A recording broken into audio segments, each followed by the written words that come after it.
La fourniture d'électricité connaît une légère amélioration par secteur depuis quelques temps, une situation plutôt plaisante aux populations. Nous avons cherché à savoir les vraies raisons de cette amélioration et c'est la série de la semaine. Le comité d'urgence de l'OMS s'est réuni face à la propagation du Mpox, anciennement appelé la variole du singe. Plusieurs pays africains sont touchés et l'Organisation mondiale de la santé envisage de décréter le plus haut degré d'alerte face à l'épidémie. Polémique autour de la participation africaine aux Jeux Olympiques de Paris 2024. Les Africains jugent 39 médailles non conséquentes. À suivre en fin de journal. Mesdames et messieurs, bonsoir. Bienvenue aux informations. Ces derniers temps, nous assistons à une nette amélioration quant à la fourniture de l'électricité à Bamako et dans d'autres localités du pays. Un ouf de soulagement pour certains et on en parle dans l'épisode 1 de la série de la semaine sur la fourniture d'électricité. Un reportage de Soumaïla Fani. De plus de 15 heures de délestage, voire 24 heures à 48 heures par moment et par endroit, il y a de cela quelques mois, l'électricité est actuellement disponible sur presque la même marge, réduisant sensiblement les heures de délestage. Une amélioration qui réjouit les populations.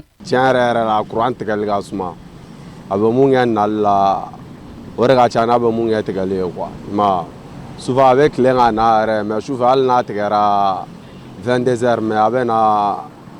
avant 2 heures quoi dugu jana quoi folo am ga gela mun soro kurango la mais bi alhamdulillah kurango wa basiki quoi bon ni wakati na amélioration don dona la ani folo jikele sisa meta fo woro fo wulun la nyona la mais ne mi constater a balancer to ya mo ni nyonje ni problème don parce que do be me chauffer la ko jute courant sur chauffer vous va sur le fait d'offre de mettre les là là courant sur le chauffeur bon là tout cela va varier pour que Bégasse Gawati doit bénéficier c'est bon. Quelles sont les principales raisons qui expliquent cette amélioration? Jusque-là, aucune communication de la société EDM ni du gouvernement n'est disponible pour y répondre, mais des experts évoquent quelques facteurs.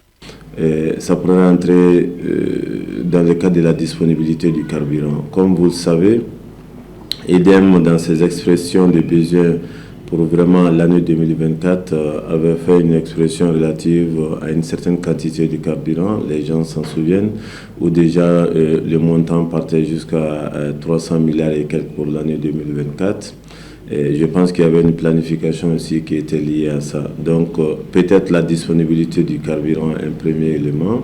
Au-delà de cet aspect, l'hivernage a beaucoup contribué à cette amélioration avec la baisse de la température, réduisant la consommation en électricité et aussi avec l'augmentation du niveau d'eau dans les barrages hydroélectriques. À ceci s'ajoute un autre facteur, pas le moindre. Vous avez aussi constaté qu'avec la profondeur du délestage, beaucoup sont partis chercher des solutions autonomes d'énergie solaire, notamment donc les panneaux solaires, des installations solaires. Beaucoup en faisant ça avaient cherché à avoir une certaine autonomie vis-à-vis donc du réseau des EDM. Donc peut-être que cela aussi a concouru à accroître un peu le niveau de disponibilité donc, du réseau. Toutefois, de nombreuses personnes espèrent que ces longues heures de fourniture en électricité soient le début d'une véritable dynamique pour le bonheur des Maliens et pour la relance des activités économiques qui tournaient au ralenti. À Bamako, hivernage rime avec curage des caniveaux. Ainsi, le gouvernement a procédé le mardi 8 juillet au lancement de l'opération 2024 de ces travaux de curage des collecteurs et caniveaux pour apporter une réponse aux nombreuses inondations. Si l'initiative est salutaire, cependant, elle impacte le commerce de certains riverains, nous dit Djeneba Samaki. L'objectif principal de ces travaux est de faciliter l'écoulement des eaux pluviales, réduisant ainsi les risques d'inondation et les désagréments pour la population.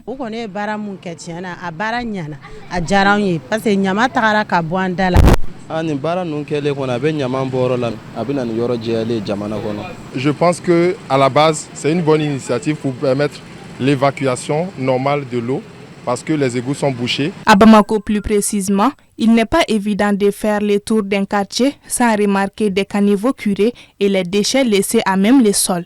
Face à cette situation, des riverains s'expriment.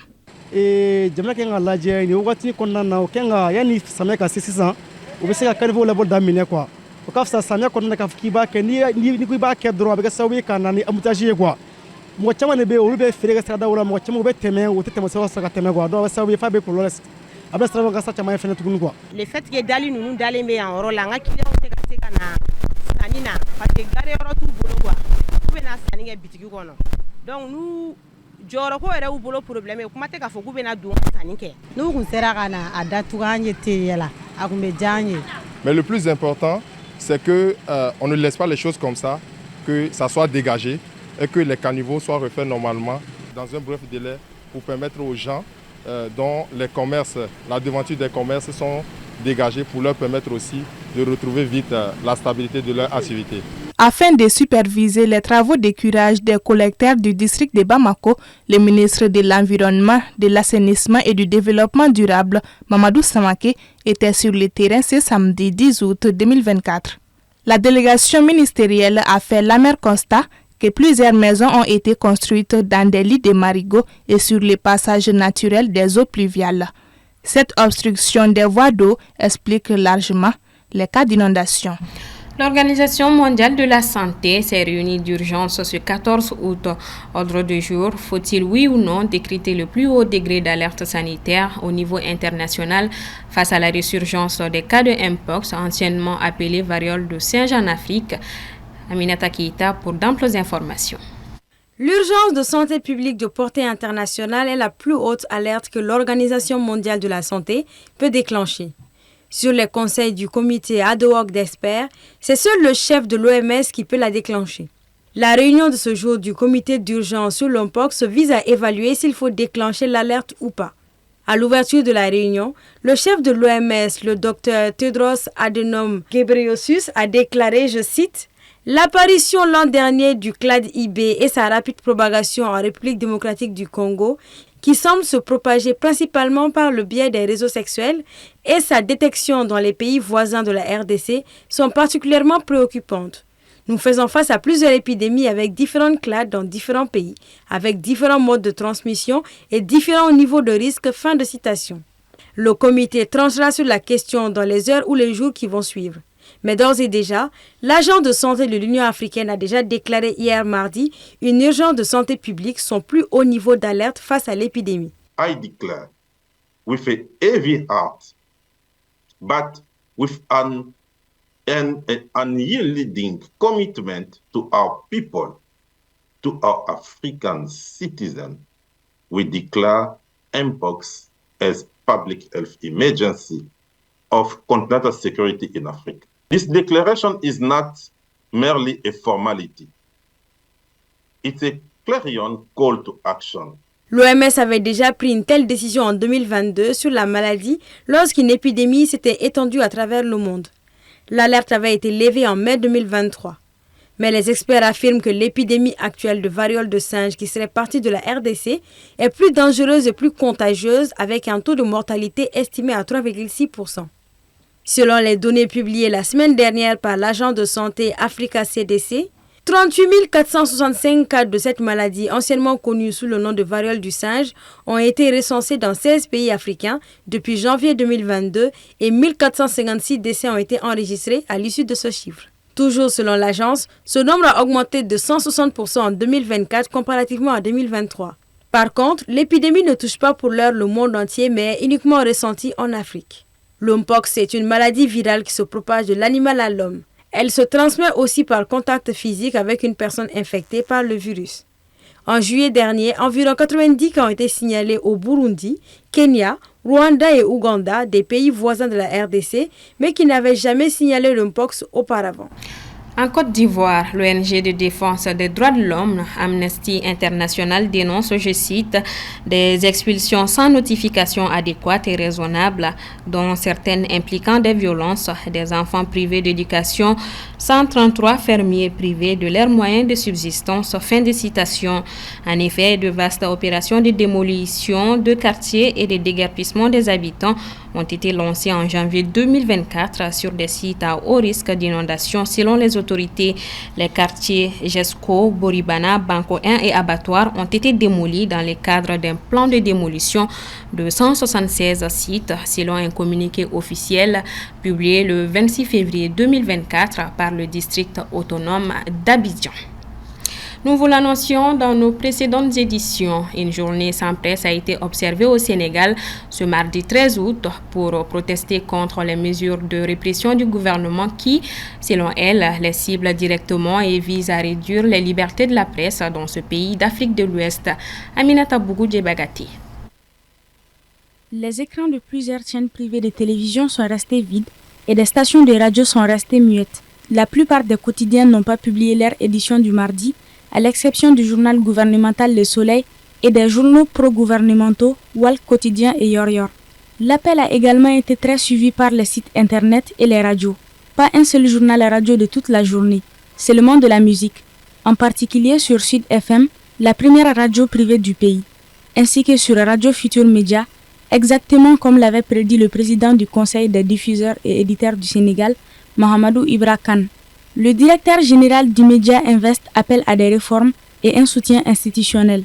Ce qu'il faut faire aujourd'hui, c'est de réformer, de façon structurelle la presse. C'est des journalistes doivent être multimédia, former des journalistes qui soient à diapason de ce qui se passe dans les réseaux sociaux, dans l'Internet, pour qu'ils s'adaptent aux nouvelles technologies, de la communication et de l'information. Mais ça demande la formation, ça demande l'accompagnement, ça demande une vision. C'est ce que nous demandons aujourd'hui aux autorités de nous accompagner pour ce faire.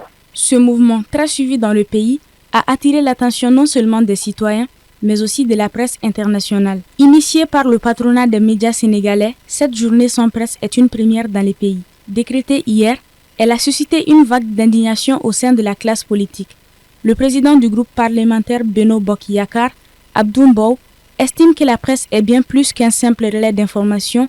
Elle constitue le pilier fondamental de la démocratie. L'ancien Premier ministre, Amadou Ba, n'est pas insensible aux difficultés que traversent les entreprises de presse. Il a déclaré, je le cite, « Je souhaite que ce dossier reste un dossier technique et que l'administration fiscale puisse échanger avec les entreprises de presse et trouver une solution. » Fin de citation. Le Conseil des diffuseurs et éditeurs de presse du Sénégal, qui regroupe les éditeurs privés et publics, a déclaré que la liberté d'informer est menacée au Sénégal, dans un éditorial commun publié lundi par la presse locale. Au Sénégal, le secteur des médias est confronté depuis longtemps à des difficultés économiques. Les acteurs dénonçant des conditions de travail précaires, l'éditeur de 2 quotidiens sportifs, parmi les plus lus dans le pays, Stan et Soumoulan, a suspendu fin juillet leur parution après plus de 20 ans d'existence dans l'espace médiatique sénégalais à cause des difficultés économiques.